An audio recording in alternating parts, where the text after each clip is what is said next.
JAIIB अक्टूबर नवंबर 2024 कर रहे हैं। अगर आप तैयार तो नेक्स्ट 10-12 मिनट्स आपके लिए इंपॉर्टेंट है, क्योंकि मैं आपको गाइड करने वाली हूँ for your paper number 2 PPB।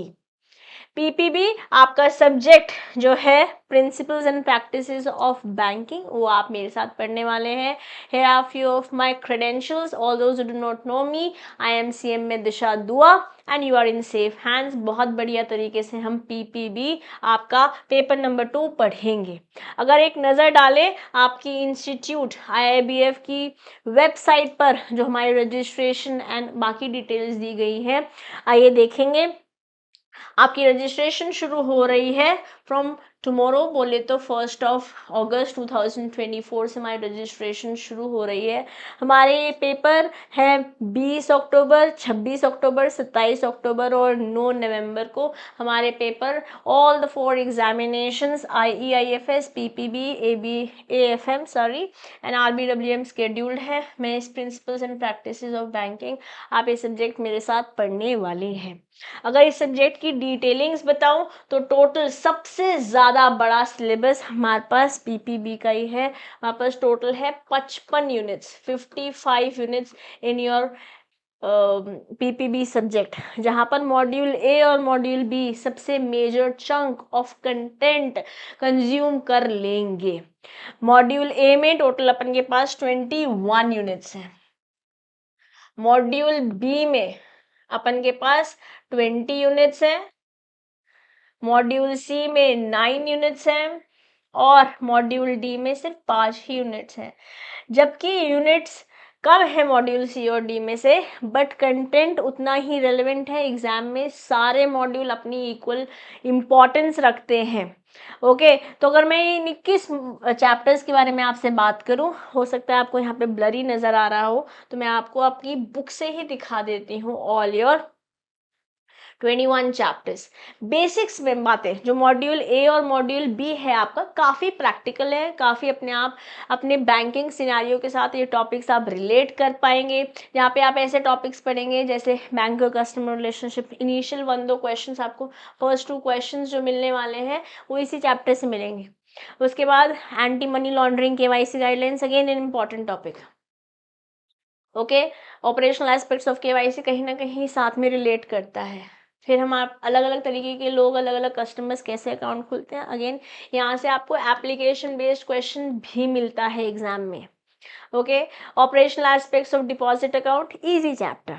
Handling, clearing, collection, cash, easy chapter. ये दोनों चैप्टर्स अपने के पास इजी है, इंपॉर्टेंट है। एक आध 2 क्वेश्चन आपको हर एक चैप्टर से दिखेंगे, इसलिए हम ऐसा नहीं कर सकते कि ये टॉपिक पढ़ जाते हैं और ये छोड़ जाते हैं। और अभी हमारे पास काफ़ी टाइम है, अगस्त सितंबर पूरा है ना, 2 महीने अगर हमने ढंग से दे दिए, next 60 days being with you guys, we also are committed, है ना, because in your win is our win। आपने अगर चैनल अभी तक सब्सक्राइब नहीं किया तो कर लीजिए, क्योंकि ऐसी ही सारी इंपॉर्टेंट बातें मैं आपके साथ कॉन्टिन्यूसली शेयर करती रहूँगी। ओके, फिर बात करते हैं जैसे फेमा है इम्पॉर्टेंट। ये तीनों ही चैप्टर फॉरेन एक्सचेंज मैनेजमेंट से रिलेट करते हैं, जो कि आपका CIB में एक सब्जेक्ट है, BRBL, जो लॉ का एंगल लेकर आता है, उसका बेसिस सेट करता है। Okay, when you have cash management, again an easy chapter, this is an easy chapter और स्कोरिंग भी है, आपको मजा आएगा ये टॉपिक पढ़ने में। अब जो टेक्निकल चैप्टर हमारे को नेक्स्ट फ्यू दिख रहे हैं वो है 12, 13 एंड 14। ये आपका NI एक्ट के बारे में बात करता है, ये टेक्निकल है, इसमें आपको हेल्प की ज़रूरत पड़ सकती है। अगर आपने कभी पहले डिटेल में लॉ नहीं देखा है, नेगोशिएबल इंस्ट्रूमेंट एक्ट 1881, तो यस, मैं आपको बहुत अच्छे से ये टॉपिक्स पढ़ाऊंगी इसी चैनल पर। ओके, आगे बढ़ते हैं। वेपन के पास है 15th चैप्टर एंसिलरी सर्विसेज। यहाँ से भी आप एक आध 2 क्वेश्चन एग्जाम में एक्सपेक्ट कर सकते हैं। अच्छा है, इंपॉर्टेंट है, ये इजी चैप्टर है। Financial inclusion, financial literacy, customer service guidelines, duties, rights, again an easy chapter. अब जो ये नेक्स्ट 3 है, अगेन ये लॉ का बेस बना रहे हैं आपका, तो वेरी इंपॉर्टेंट है। चाहे वो RBI इंटीग्रेटेड ओम्बड्समैन स्कीम 2021 हो, चाहे कंज्यूमर प्रोटेक्शन एक्ट 2019 हो, या हो RTI एक्ट 2005, तीनों ही एक्ट्स बहुत इंपॉर्टेंट है। और यहाँ से एप्लीकेशन बेस्ड क्वेश्चन आप बिल्कुल आराम से एक्सपेक्ट कर सकते हैं। तो ये रहा आपके 21 first chapters from your module A. Module B में अपन के पास टोटल 20 चैप्टर्स हैं, we have total 20 chapters in your module B. और मॉड्यूल बी मैं बोलूँगी काफ़ी प्रैक्टिकल है, आपके बैंकिंग एक्सपीरियंस से रिलेट करता है। जो आप एक्सपोजर बैंक लेते हैं उन सब से ये बातें रिलेट करती हैं। जैसे आप बातें पढ़ेंगे अलग अलग तरीके के बोरोअर्स क्या हैं, अलग अलग तरीके की कोलैटरल्स क्या हैं, कैसे सिक्योरिटी आती है, उन सिक्योरिटीज़ उन कोलैटरल्स की क्या एस्पेक्ट है। जैसे गोल्ड लोन ले रहे हैं तो उसका क्या रेलेवेंस है, या अगर हम प्लेज कर रहे हैं तो कैसे होगा, अगर कोई लियन एक्सेस एक्सेट्रा सेट ऑफ जैसी बातें हो रही है तो वो कैसे होगा। अगेन ये टॉपिक ऐसे टॉपिक है, जैसे ये टॉपिक है 25 चैप्टर में, 22 चैप्टर में, जो कि आपके अगेन बेस सेट कर रहा है for your CAIIB as well. Okay, फिर इजी चैप्टर्स में आपको यहाँ पर डॉक्यूमेंटेशन मिलेगा, यहाँ से एक आध दो क्वेश्चन आप आराम से पा सकते हैं again in easy chapter. First 3-4 chapters बहुत इंटरेस्टिंग है, आपको मजा आएगा पीपीबी पढ़ने में। ओके, फिर NPA laws relating to recovery of dues, कहीं ना कहीं अगेन लॉ का एंगल हम यहाँ पर लेकर जाएंगे, बट बहुत डिफिकल्ट नहीं है, इजी है। और स्कोरिंग है, स्कोरिंग है आपको मतलब अगर आपने ढंग से पढ़ लिया तो कैसा मर्जी क्वेश्चन आ जाए, चाहे वो डायरेक्ट आ जाए, मैकमिलन से क्वेश्चन पूछ लिया जाए, या एप्लीकेशन बेस्ड या केस स्टडी बेस्ड पूछ लिया जाए, आप तभी भी आंसर्स दे पाएंगे।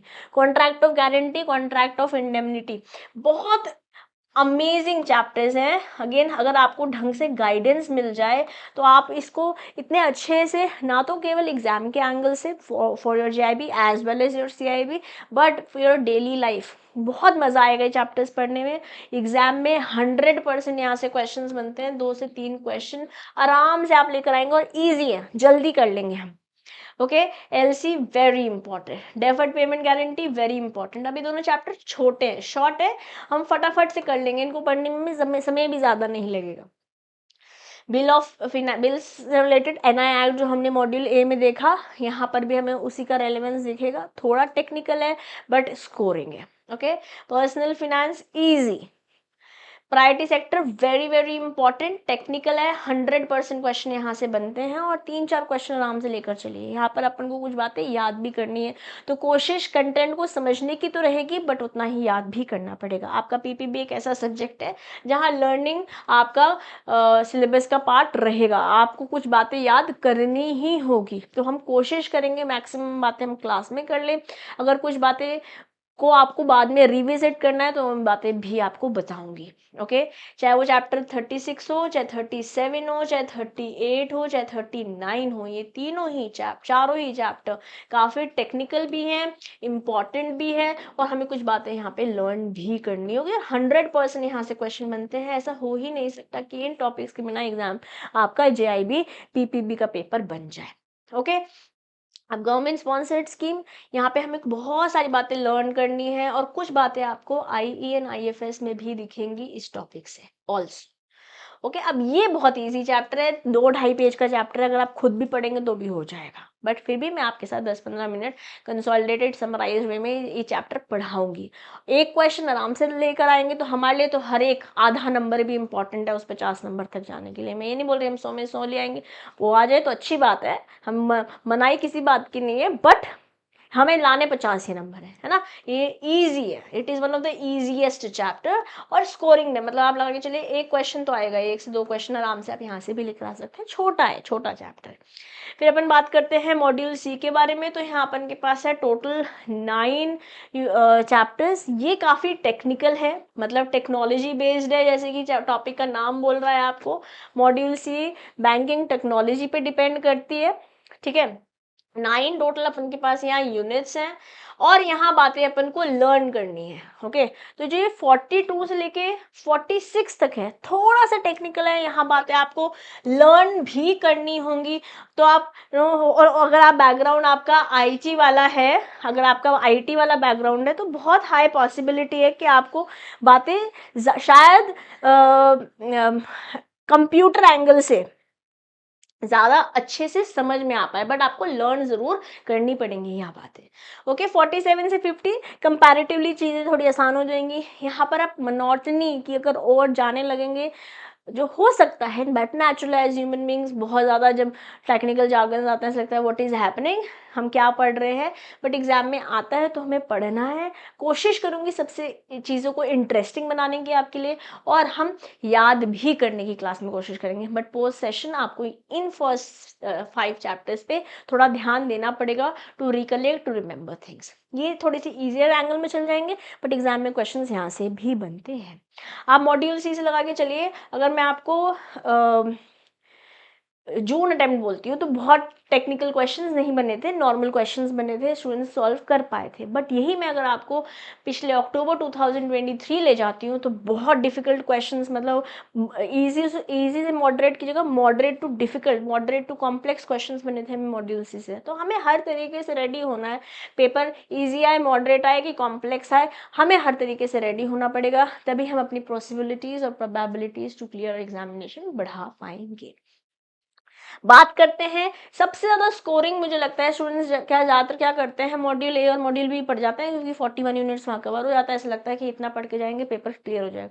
बट गाइज मॉड्यूल सी और मॉड्यूल डी स्कोरिंग है, इनको बिल्कुल नहीं छोड़ना है। और अगर जब मैं अपने know how the strategy that I will be sharing with you, किस तरीके से मैं आपके साथ चैनल पर जुड़ूंगी और आपको हेल्प करूंगी, उस पर भी मैं डेडिकेटेड वीडियो बनाऊंगी। बट मैं आपको बता देती हूँ, हम शुरुआत ही मॉड्यूल डी से करेंगे। जो एटलीस्ट जहाँ से नंबर पक्के हैं उनको तो उठा लो।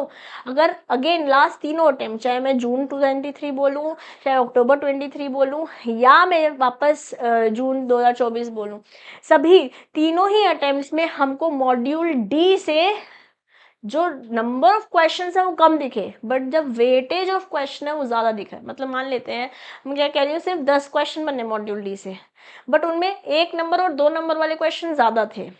मॉड्यूल ए और मॉड्यूल बी से क्वेश्चन तो ज़्यादा बने, बट उनमें आधे नंबर वाले क्वेश्चन ज़्यादा थे।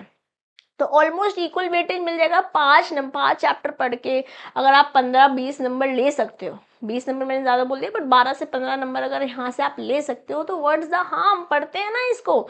और ये ईजी भी है टू अंडरस्टैंड, टू लर्न। और मैंने बहुत प्यारे आप लोग के लिए यहाँ पर नोट्स बना रखे हैं, चार्ट्स बनाए हुए हैं, जो आपको समझने में तो आसान लगेंगे ही, याद करना भी आपके लिए आसान हो जाएगा। और मैं आपके लिए एक छोटी dedicated video, what will be our strategy to know take our action forward for the purview of PPB, जल्दी चैनल पर लाऊंगी और हम इसको भी आगे अच्छे से समझ पाएंगे। ठीक है, तो ये रही कुछ बातें आपके कंटेंट से रिलेटेड। आई होप आपको क्लैरिटी मिली होगी। ऑल 55 चैप्टर्स किस तरीके से आपको एग्जाम में दिखने को मिलेंगे। बाकी 4 बातें मैं आज आपके लिए लेकर आई हूँ। If you follow these, I can promise you, I can vouch for it, that if you consistently follow this mantra, success will eventually come to you. Okay? सबसे पहला है, आप स्मार्ट वर्क करेंगे। देखिए, मैं ये नहीं बोल रही अपन को 95, 98, 100 मार्क्स लेकर आने हैं। अभी हम बोर्ड में नहीं है ना, अभी हम 10-12 की बातें नहीं कर रहे हैं, हम स्कूल की बातें नहीं कर रहे हैं। अब हम बात कर रहे हैं जहां हम ऑफिस के साथ हमें कुछ घंटे शाम को, या सुबह, या ज़्यादा शाम को, कम सुबह, या पूरा का पूरा शाम को, या पूरा का पूरा सुबह, डिपेंडिंग ऑन आप नो लेट नाइट आउल है कि अर्ली मॉर्निंग बर्ड है, आपको जो सूट करता है आप उसी तरीके से अपना दिनचर्या बनाएंगे। But then you have to smartly study. छोड़ना नहीं है, मतलब कि ये पढ़ लेते हैं और छोड़ देते हैं, ऐसा नहीं, बट स्मार्टली क्रिस्प वे में अगर आपको चीज़ें मिल जाएं, है ना, नथिंग लाइक इट। और उसके लिए मैं आपके साथ कॉन्टिन्यूसली जुड़ी रहूंगी इस चैनल पर, है ना। ये मेरी तरफ से आपको कमिटमेंट रही।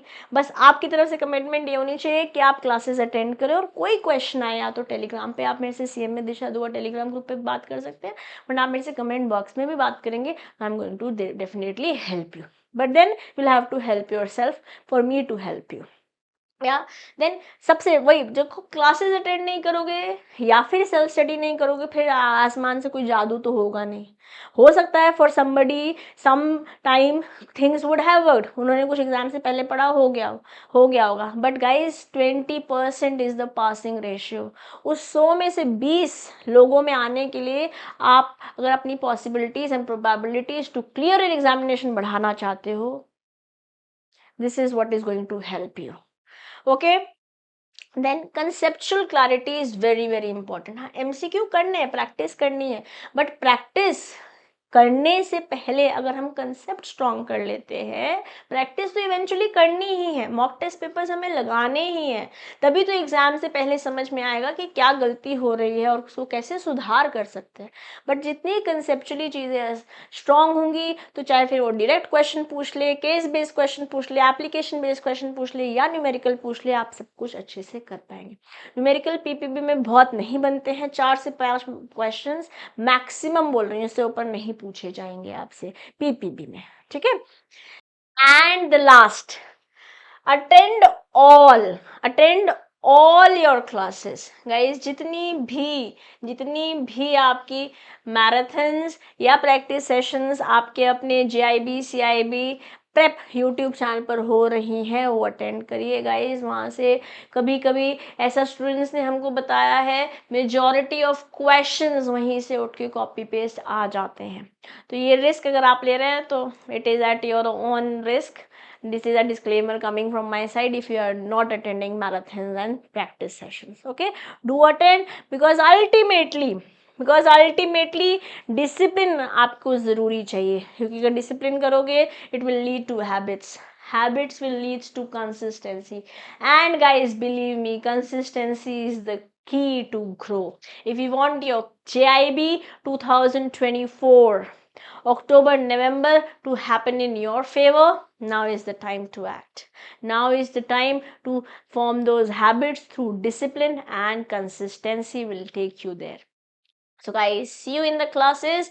Let's rock on. This is your friend and your teacher, CM Mindisha Dua, signing off for today, taking your leave, and I'll see you soon. Bye.